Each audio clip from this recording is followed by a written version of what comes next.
Muito obrigado, Sr. Presidente. Cumprimento novamente as senhoras e os senhores deputados e o Sr. Comendador Humberto Pedrosa, a quem lhe endereço os meus melhores cumprimentos e a admiração que tenho por si enquanto empresário e patriota, que hoje aqui voltou numa frase simples a dizer muito de si, do que foi, se não me atraiçoou a memória, se tivesse os 1.000 milhões de euros, teria eu investido na TAP.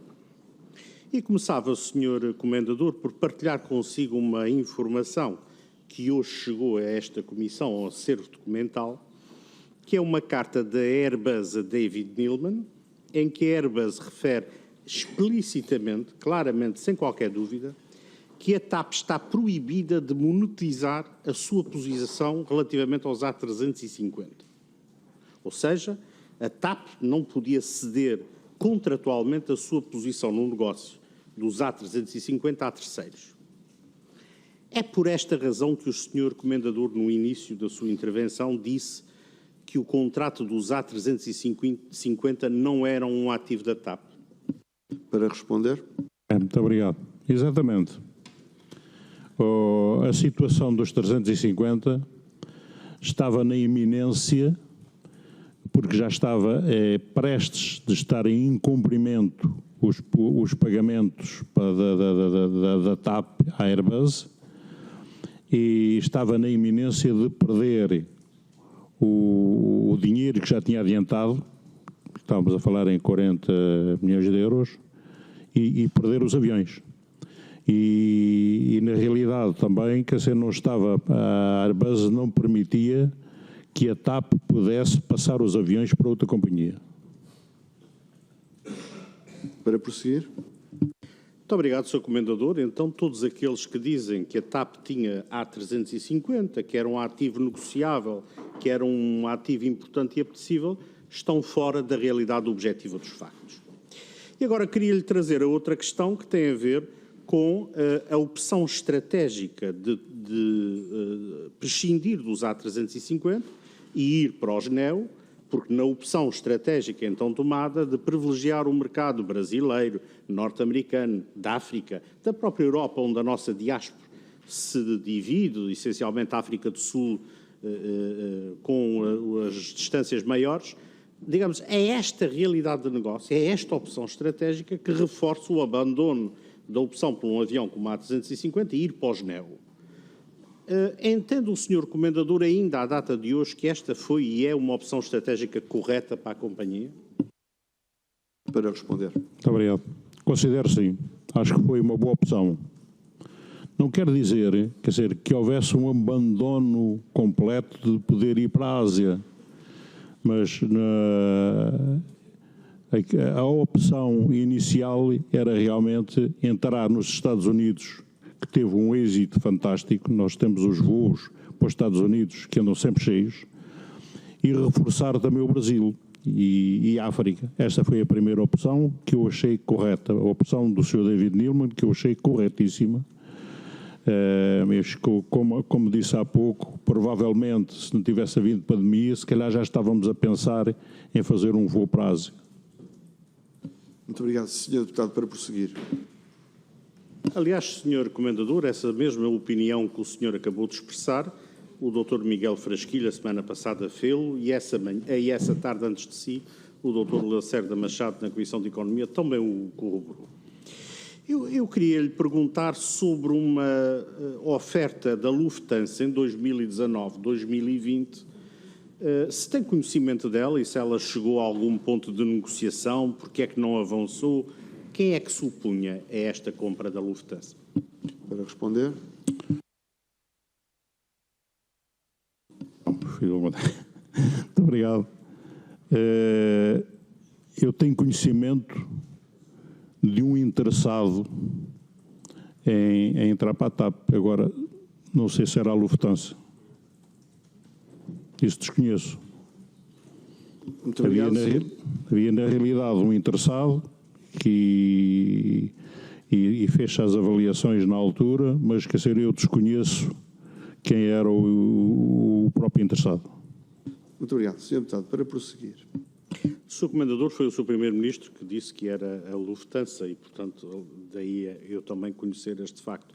Mas chegou a perceber porque é que isto não avançou? Quem é que se opôs a esta operação? Para responder. Muito obrigado. Não, quer dizer, não avançou. Continuo a dizer que não sei se era a Lufthansa, mas não avançou porque, entretanto, veio a pandemia. Porque se a pandemia atrasa mais um mês, provavelmente seria feito o negócio. Muito obrigado. Sr. Deputado. Sr. Deputado, desculpe, mas quer dizer, há acordos de confidencialidade. Sr. Deputado. Eu tive a ouvi-lo nas suas declarações antes da minha intervenção e queria-lhe fazer uma pergunta muito simples. Neste negócio em que se meteu na TAP, na sua perspectiva, o senhor ganhou globalmente ou perdeu? Para responder. Muito obrigado. Não acabei por perder. Quer dizer, que perdi 5 anos com a TAP na minha cabeça, em vez de ter a minha cabeça, em vez de ter o grupo Barraquê na minha cabeça, tinha a TAP. O Davi trabalhava ali 7 dias por semana e 365 dias durante praticamente quase 5 anos. O meu filho. O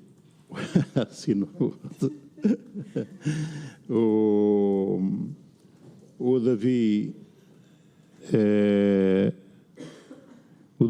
tinha direito a carro como administrador executivo, não tinha carro, não quis ter carro da empresa, não quis telemóvel da empresa, o próprio computador dele era o computador da Barraqueiro e não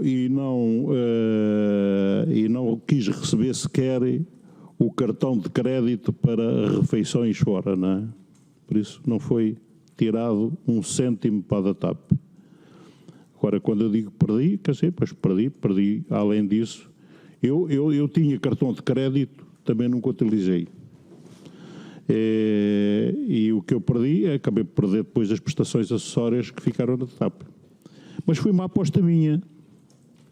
Quer dizer, eu na realidade que podia ser mais pessimista e prever que não haveria condições futuras para manter na TAP, porque ficava reduzido para a pó.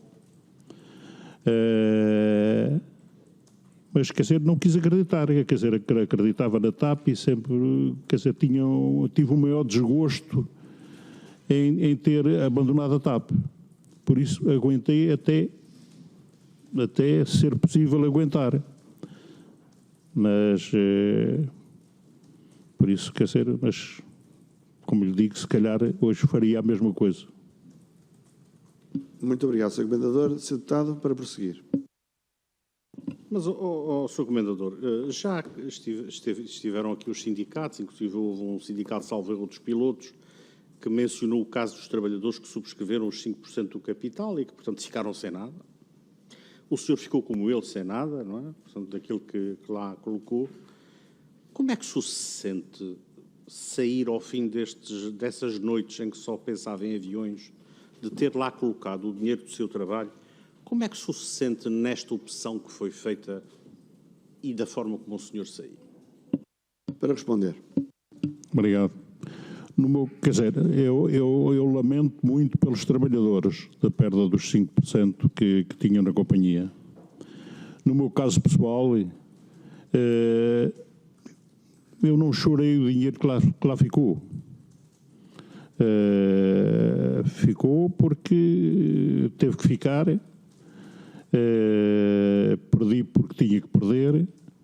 Mas, quer dizer, foi uma opção minha. Uma opção, eu poderia ter, com alguma antecedência, ter saído, mas eu apostava na companhia e gosto da companhia e acredito na companhia. A companhia é uma marca fantástica. A companhia no Brasil é a marca número 1. No Brasil é a TAP. Quem quer viajar, primeiro vai à TAP. E, aliás, vê-se com os preços, com as tarifas que a TAP pratica, muito superiores à concorrência, os voos andam cheios. Muito Muito obrigado. Já terminou. Sr. Deputado, para prosseguir. Sim, mas, Sr. Comendador, há aqui uma coisa que fica muito difícil de compreender. Quando veio a Covid, a TAP era aparentemente a empresa de aviação com maior tesouraria, teria à volta de 500 milhões de euros e foi a última a pedir auxílio de Estado, porque significa isso que a gestão privada criou, alavancou o negócio, havia folga, havia conforto. Como é que entende não ter sido feita a proposta de, porventura, um empréstimo ao invés do aumento de capital e se não entende que esta modalidade escorraçou o da TAP? Para responder. Muito obrigado. Eu não considero que tenha sido escorraçado da TAP.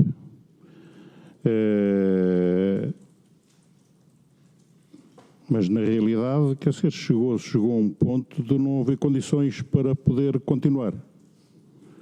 E eu via que na estratégia do governo era uma estratégia que não contava comigo. Como não contava comigo, quer dizer, eu não estava ali a fazer nada, né? Agora a decisão, pronto, foi tardia. Muito obrigado. A minha decisão. Sr. Deputado.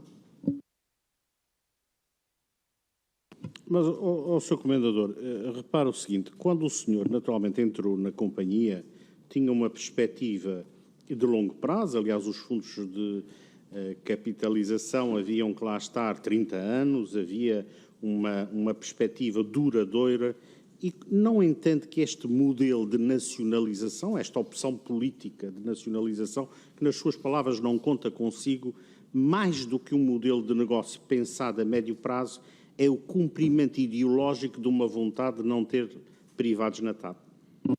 Para responder. Obrigado. Não, eu não, Sr. Deputado, não considero isso. Quer dizer, na realidade não havia outra solução senão a intervenção do Estado português na TAP. Quer dizer, esses fundos eram essenciais, ou o Estado intervinha e colocava os fundos necessários na TAP, ou a TAP acabava. E acho que foi uma boa opção. Agora, poderia ser uma opção, em vez de ir a capital, de ir a prestações acessórias, por exemplo.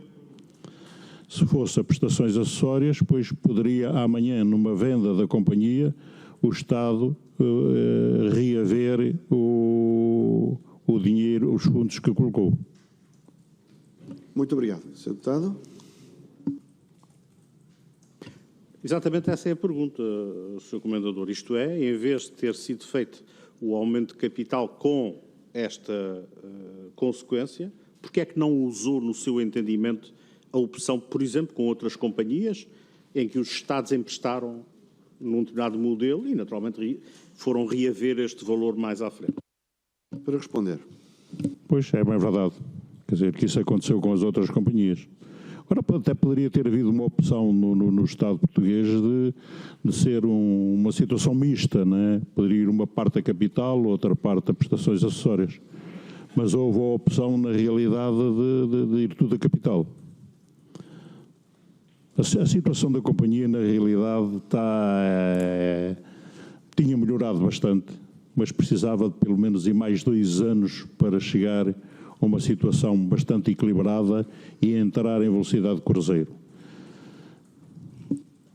Muito obrigado, Sr. Deputado. Para prosseguir.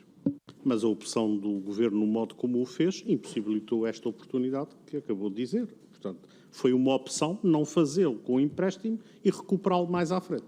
Ao fazer como fez, naturalmente expulsou os privados e ficou naturalmente nacionalizado. Eu queria ainda que me dissesse o seguinte: quantos anos havia de compromisso para a manutenção do hub em Lisboa? Isso fazia parte, digamos, das condições da privatização que foram feitas em 2015 e 2016. Para responder. Muito obrigado. Eu penso, eu não conheço que houvesse algum compromisso com alguma data limite. A intenção era que o hub continuasse a ser um hub de Lisboa. Aliás, inicialmente, para quem vem de fora, e tivemos na altura, quer dizer, alguns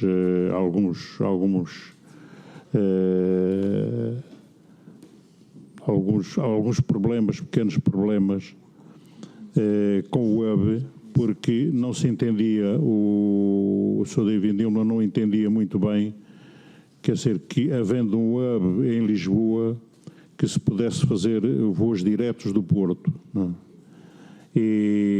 Mas, claro, isso depois com o tempo foi ultrapassado e hoje, já passado algum tempo, já passou a haver voos diretos.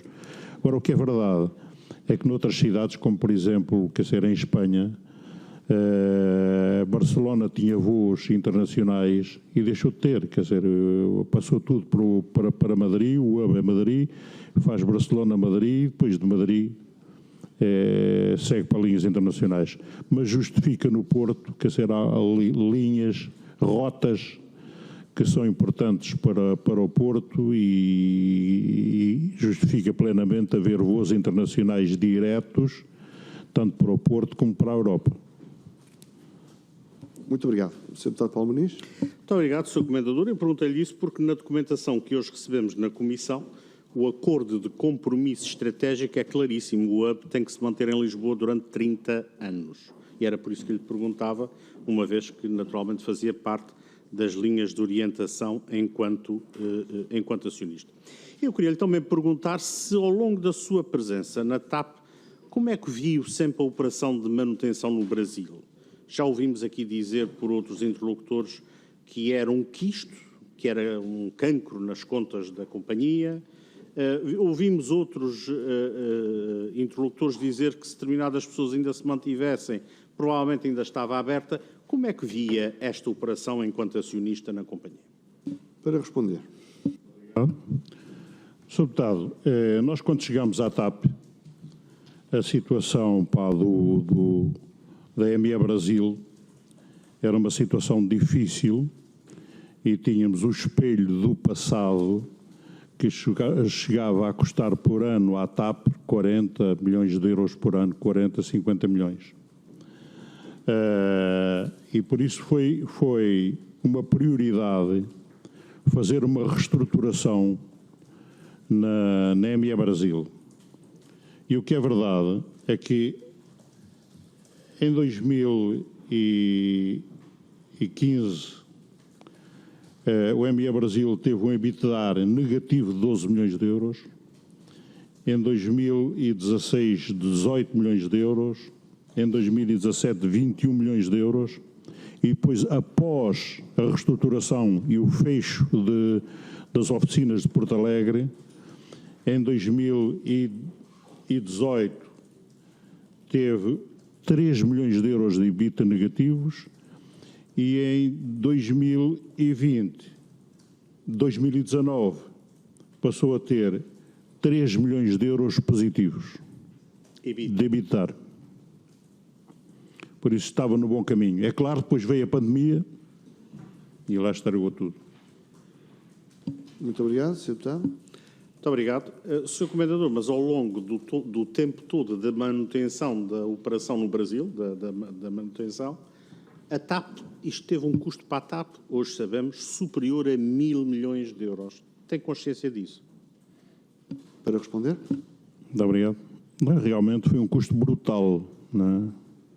Foi um custo brutal, mas há que analisar que foi através do negócio que foi feito com a ME Brasil, na altura, que a aquisição feita pela TAP, que veio trazer para a TAP os slots que a TAP quis, que eram da Varing.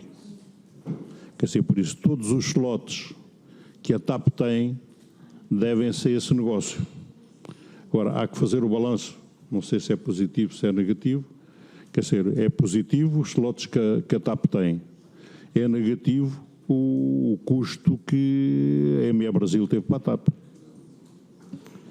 Muito obrigado. Poderia-se ter tratado mais cedo, poderia-se ter resolvido o problema mais cedo, poderia-se fechar. Isso São situações que agora acabou por se fechar, não é? Terminou. Senhor Deputado, para prosseguir, por favor. Sim, mas, Sr. Comendador, repare, ao longo desse tempo todo, isso teve um custo superior a 1.000 milhões de euros. Eu relembro-lhe, como sabe, que a ajuda de Estado foram mais de 3,2 mil milhões de euros e 1.000 milhões desses 3,2 têm a ver com esta operação ruinosa. E a questão é, se a operação foi para termos voos para o Brasil, é preciso perceber que no fim do dia, ao fim de 15 ou mais anos, isso custou-nos 1.000 milhões de euros.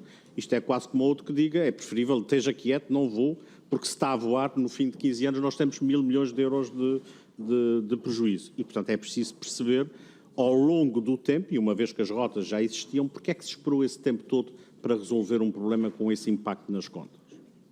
Para responder. Obrigado. Sr. Deputado, não lhe sei responder, quer dizer, aquilo era uma opção da gestão.